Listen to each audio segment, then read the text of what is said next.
Good morning बच्चों। आज हम इस वीडियो में अध्याय 12 घातांक और घात से संबंधित जो सवाल दिए हैं आपकी 8th ग्रेड पुस्तिका में उसका अध्ययन करेंगे। तो देखिए फ्रेंड्स, हमारे पास पहला क्वेश्चन दिया है मान ज्ञात कीजिए। पहला दिया है 4 पर ऋण 3 की घात और दूसरा दिया है 1/3 पूरे पर ऋण 4 की घात। तो हमारे पास घातांक नियम के हिसाब से इनको हल करना है। जैसे पहला सवाल देखिए क्या हो जाएगा, 4 पर ऋण 3 की घात, इसको हल करेंगे तो ये हो जाएगा 1/4 पर 3 की घात। ठीक है, क्योंकि कोई ऋणात्मक घात को धनात्मक घात लिखेंगे तो 1 के बटे में आ जाएगी। उसके बाद में इसको हल कर देंगे तो ये हो जाएगा 4 × 4 × 4 या 1/4 × 16 और 16 × 64 आंसर। ठीक है, उसके बाद दूसरा सवाल हमारे पास दिया है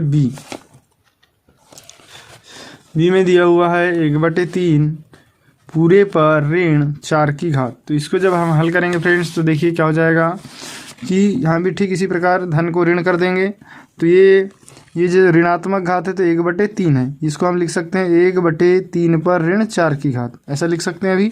अब ये ऋण घात है, ऊपर जब जाएगी तो 3 पर धन 4 की घात हो जाएगी और इसका मतलब हुआ 3 × 3 × 3 × 3 गुणा कर दो तो ये हो जाएगा 81 आंसर। तो 1/3 पूरे पर ऋण 4 की घात का मान हो जाएगा धन 81 आंसर। ठीक है, अब नेक्स्ट क्वेश्चन देखते हैं। तो इसमें पहला दिया हुआ है कि सरल कीजिए, कहता है कि घातांक धनात्मक घातांक के रूप में व्यक्त कीजिए। तो पहला दिया है ऋण 2 पर 7 की घात गुणित ऋण 2 पर ऋण 10 की घात। तो देखिए यहाँ पर आधार समान है और आधार समान है तो घात को क्या करते हैं, जोड़ देते हैं। ठीक, तो ये क्या हो जाएगा, इस तरीके से हल कर देंगे इसको। देखिए यहाँ नियम लग जाएगा a पर m की घात गुणित a पर n की घात बराबर a पर m प्लस n की घात वाला नियम लग जाएगा, क्योंकि आधार समान है तो घात को जोड़ देते हैं। तो यह ऋण 2 पर 7 की घात गुणित ऋण 2 पर ऋण 10 की घात, ये आधार समान है दोनों के, तो ये हो जाएगा ऋण 2 पर 7 धन ऋण 10 की घात। जोड़ देंगे घात को। अब देखिए ऋण 2 और ऋण 2 पर क्या हो जाएगा, ये धन 7 और ऋण 10 जुड़ के क्या हो जाएंगे ऋण 3 और हमको धनात्मक घात में दर्शाना है उत्तर, तो ये हो जाएगा ऋण 2 ऋण 1/2 पर धन 3 की घात आंसर। ठीक है फ्रेंड्स, अब नेक्स्ट क्वेश्चन नंबर बी, इसी का बी वाला दिया है, क्या दिया है 5 पर 7 की घात भागित 5 पर 3 की घात। तो जब यहाँ हमारा नियम लग जाएगा कि जब भाग में संख्या होती है तो आधार समान होने पर घात को घटा देते हैं। जैसे यहाँ गुना में था तो गुना में आधार समान होने पर घात को जोड़ देते हैं। और यहाँ पर नियम हमारा क्या लग जाएगा, नियम a पर m की घात भागित a पर n की घात बराबर ये हो जाएगा a पर m माइनस n की घात। आधार समान होने पर घात को घटा देंगे जब संख्या भाग में हो तो हो जाएगा 5 पर 7 की घात भागित 5 पर 3 की घात बराबर 5 पर 7 ऋण 3 की घात, या इसको आगे हल करेंगे तो 5 पर कितने की घात हो जाएगी, 4 की घात आंसर। ठीक है, अब इसको आगे यदि हल करें तो ये हो जाएगा 5 × 5 × 5 × 5 और ये हो जाएगा 625 आंसर। इसके बाद प्रश्न तीसरा दिया हुआ है मानक रूप में व्यक्त कीजिए। मानक रूप में व्यक्त कीजिए कितना दिया है 6872 मतलब 6872 और दूसरा दिया है 27300। तो फ्रेंड्स मानक रूप का मतलब होता है हमको एक अंक के बाद दशमलव और उस दशमलव लाना रहता है। ठीक है, तो यहाँ पर मानक रूप का मतलब देखिए 1 2 3 4 अंक है, तो इसका मानक रूप हो जाएगा 6872 बराबर, इसको लिखेंगे 6872 भागित 1000 गुणित 1000। ठीक है, क्योंकि यहाँ पर 4 अंक है तो 3 अंक शून्य का गुणा कर देंगे तो ये हो जाएगा, देखिए 3 शून्य यहाँ पे जाएगा तो 6.872 ये होगा गुणित 10 पर कितने की घात हो जाएगी 1 2 3 0, 10 पर 3 शून्य की घात आंसर। ये होगा इसका मानक रूप। मतलब मानक रूप में हमको एक अंक के बाद दशमलव लाना है, एक पूर्णांश रखना है, बाकी सब अपूर्णांश। ठीक है, बी वाला देखिए, बी में दिया है हमारे पास 27300, तो इसको जब मानक रूप लाएंगे इसका मानक रूप, तो इसका मानक रूप में फ्रेंड्स क्या करेंगे कि यहाँ पर भी देखिए, यहाँ पर दशमलव लाने के लिए हमको 1 2 3 4 जीरो का भाग करना पड़ेगा, तो ये हो जाएगा 27,300 भागित ये 4 जीरो वाली संख्या, मतलब 10,000 गुणित 10,000, मतलब 10,000 भागित भाग और गुणा दोनों कर देंगे।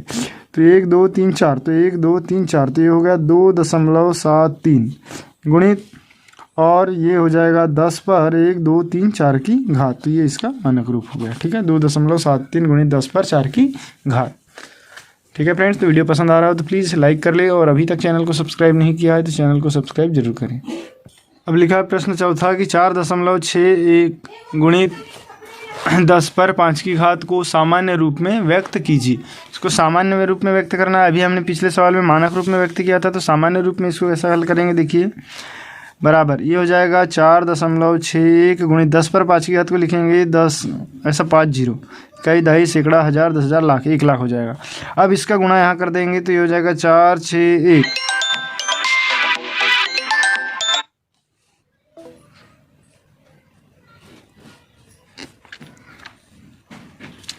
और ये 1 2 3 4 5, तो 1 2 3 4 5। ठीक है, अब 1 2 अंक के बाद दशमलव लगा देंगे, यहाँ लग जाएगा दशमलव, तो ये हो जाएगा 4 46,000 1 0 0 0, इकाई, दहाई, सैकड़ा, हज़ार, 10,000, लाख, 4,61,000, ये हो गया इसका सामान्य रूप। अब नेक्स्ट 5वां क्वेश्चन देख लीजिए, क्या कहता है कि मान ज्ञात कीजिए 2 पर 0 की घात धन 2 पर ऋण 1 की घात गुणित 3 पर 2 की घात। तो इसको जब हल करेंगे फ्रेंड्स तो देखिए क्या हो जाएगा। 5वां हमारे पास दिया 2 पर 0 की घात धन 3 पर ऋण 1 की घात, फिर कोष्टक बंद गुणित 3 पर 2 की घात। देखिए किसी भी संख्या पर 0 की घात का मान होता है 1, तो ये हो गया 1 धन, ये 3 पर ऋण 1 की घात, तो 1/3। ठीक, और क्योंकि ऋण 1 की घात है तो ये धन 1 की घात कर दिए, गुणित 3 पर 2 की घात को हम लिखेंगे 3 गुणित 3। अब देखिए इसका अंदर गुणा कर देंगे, तो इस 3 3 9 हुआ, तो 9 का गुणा अंदर होगा तो 9 का 9 धन, या अंदर गुणा हुआ 3 3 9/3, या 9 धन, इससे ये भाग दे दो 3 बार, तो 9 और 3 कितना हुआ 12, तो आंसर इसका कितना आ गया 12। ठीक, उसके बाद 6वां सवाल देखते हैं, क्या कहता है कि मान ज्ञात कीजिए। अब यहाँ पर ब्रैकेट लगा है तो पहले हमको भाग को हल करना है। सबसे पहले तो हम ब्रैकेट हल करेंगे, ब्रैकेट के बाद ये भाग हल करेंगे। ठीक, तो इसको पहले हम ये वाला ब्रैकेट हल कर देते हैं,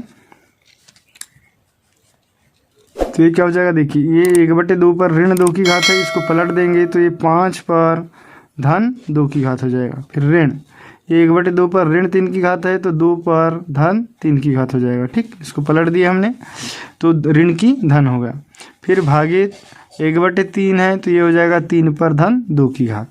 ठीक है फ्रेंड्स, अब देखिए इसको क्या करेंगे, 5 पर कितने की घात है 2 की, तो इसको लिखेंगे 5 गुणित 5 ऋण, ये 2 पर 3 की घात है 2 गुणित 2 गुणित 2। ठीक है, और भागित में है 3 गुणित 3। आगे हल कर दो इसको, तो 5 25 ऋण 2 ये 8 भागित 9, तो ये हो जाएगा 25 में से 8 घटा देंगे तो ये बच जाएगा हमारे पास 17, और 17/9 ये होगा आंसर। अगला है कि मानक रूप में व्यक्त कीजिए। पहला दिया है 0.00000078, और इसी प्रकार सेकंड भी दिया है, तो मैं पहला बता देता हूँ, आप सेकंड को हल कर लीजिए। देखिए हमारे पास दिया हुआ है, तो यहाँ पर ये दशमलव को हमको यहाँ लाना है। ठीक है, तो जब यहाँ लाना है हमको, तो देखिए 1 2 3 4 5 6 इतने जीरो का गुणा करना पड़ेगा, या इसको हम लिख सकते हैं 0.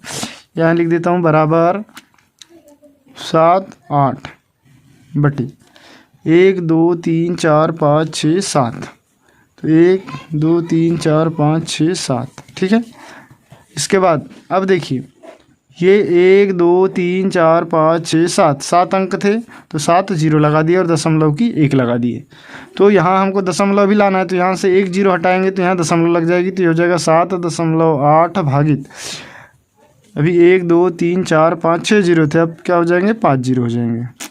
1 2 3 4 5 6 7 1 2 3 4 5 6 7 0 1 2 3 4 5 6 7 0 होना चाहिए। ठीक, अब 1 0 यहाँ दशमलव में चले गया तो अब बचेंगे 6 0 1 2 3 4 5 6। ठीक है, इसको अगली स्टेप में लिख देंगे 7.8 गुणित 10 पर, क्योंकि देखिए 7.8 भागित 10 पर कितने की घात है, धन 6 की घात, तो हो जाएगी 10 पर ऋण 6 की घात आंसर।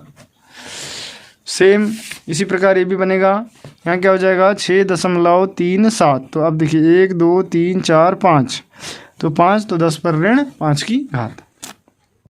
अगला सवाल है फ्रेंड्स प्रश्न क्रमांक 8, निम्न संख्याओं को सामान्य रूप में व्यक्त कीजिए। देखिए सामान्य रूप में व्यक्त करना है तो हमारे पास पहला सवाल दिया हुआ है, देखिए क्या दिया हुआ है 3.07 गुणित 10 पर ऋण 5 की घात। इसको सामान्य रूप में हल करेंगे तो देखिए 3.07 तो वैसे ही हो गया। उसके बाद में हम क्या करेंगे 10 पर ऋण 5 की घात है तो ये ऊपर आ जाएगा 10 पर 5 की घात। इसको अगली स्टेप में लिखेंगे 3.07 भागित 10, यहाँ पर 5 जीरो वाली संख्या लिख देंगे तो इकाई दहाई सैकड़ा हज़ार 10,000 लाख 1 लाख हो जाएगा। अब इसका इसमें भाग लगा देंगे तो देखिए यहाँ पर 1 2 3 4 5 जीरो है तो ये दशमलव जो है 5 अंक इधर हट जाएगा, तो अभी हमारे पास 307 है। ठीक, अब ये दशमलव इधर हटेगा यहाँ से 1, ये हो गया पहला अंक, ये दूसरा, तीसरा, चौथा, पांचवा, देखिए कितने जीरो है 1 2 3 4 5, तो 5 जीरो हट गया, 5 अंक हट गया 1 2 3 4 5, तो यहाँ लग जाएगा दशमलव, तो ये हो गया आंसर। ठीक है बच्चों, समझ में आया होगा ये सवाल। इसी प्रकार बी वाला क्वेश्चन देखते हैं। बी में लिखा है 5.738 गुणित 10 पर ऋण 3 की घात। तो ये भी सवाल सेम वैसे ही बनेगा। इसको हम लिखेंगे 5.738 गुणित के जगह में अब इसको भाग कर देंगे तो ये हो जाएगा 10 पर धन 3 की घात। तो जब भाग में 10 पर धन 3 की घात आ गया तो इसको हो जाएगा ये 5.738 बटे 10 पर 3 जीरो। तो फ्रेंड्स देखिए 3 जीरो है यहाँ पर, तो ये जो दशमलव है 3 अंक इधर हट जाएगा। तो ये जैसे 5 था पहले 7 3 8, अब ये 10 जो है इधर हटेगा दशमलव इधर, तो पहला अंक 5 हो गया, दूसरा और ये तीसरा। ठीक, तो यहाँ आ जाएगा दशमलव, ये हो गया आंसर। अब फ्रेंड्स प्रश्न क्रमांक 9 देखते हैं। क्या लिखा है, x का मान ज्ञात करना। यदि 5 पर 2x धन 1 की घात भागित 25 बराबर 125। इसको देखिए भागित 25 है तो ये हो जाएगा 5 पर 2x धन 1 बटे 25 बराबर 125। ये इधर गुणा में चल जाएगा तो ये हो जाएगा 5 पर 2x धन 1 बराबर 125 गुणित 25, ये भाग में इधर गुणा में आ गया। 5 पर 2x धन 1। देखिए फ्रेंड्स यहाँ आधार 5 है तो इधर भी आधार 5 ला लेंगे, तो 125 को लिखेंगे 5 पर 3 की घात गुणित 25 को लिखेंगे 5 पर 2 की घात। तो ये हो गया 5 पर 2x धन 1 की घात बराबर, ये हो गया 5 पर आधार समान है, घात जोड़ देंगे तो 3 और 2 5 की घात। ठीक, अब देखिए दोनों के आधार समान है तो घात भी कैसी होगी, समान होगी। तो यहाँ लिख देंगे 2x धन 1 बराबर 5 या 2x बराबर 5 ऋण 1। ये हो जाएगा x बराबर, देखिए 5 में से 1 गया तो 4 और ये 2 इधर भाग में आ गया तो बटे में आ गया 2। इसको काट देंगे तो x का मान निकल कर आ जाएगा 2। ठीक है फ्रेंड्स, तो ये हो गया इसका आंसर। नेक्स्ट है प्रश्न क्रमांक 10। पृथ्वी का द्रव्यमान 5.97 गुणित 10 पर 24 की घात किलोग्राम और चंद्रमा का द्रव्यमान 7.35 गुणित 10 पर 22 की घात किलोग्राम है। दोनों का कुल द्रव्यमान क्या होगा। देखिए दोनों का कुल द्रव्यमान ज्ञात करना है तो हमको दोनों को क्या करना पड़ेगा, जोड़ना पड़ेगा। ठीक है, तो इनको दोनों का योग कर लेते हैं। तो देखिए बच्चे ये हो गया पृथ्वी का द्रव्यमान और ये चंद्रमा का द्रव्यमान। कुल द्रव्यमान हमको ज्ञात करना है दोनों का, तो यहाँ पर दोनों को जोड़ देंगे तो कुल द्रव्यमान निकल कर आ जाएगा। जोड़ देते हैं। देखिए आधार समान है तो घात को जोड़ देंगे तो 10 पर हो जाएगी 2 और 4 6 और 2 और 2 4 46 की घात। 10 पर कितने की घात हो जाएगी, 46 की घात।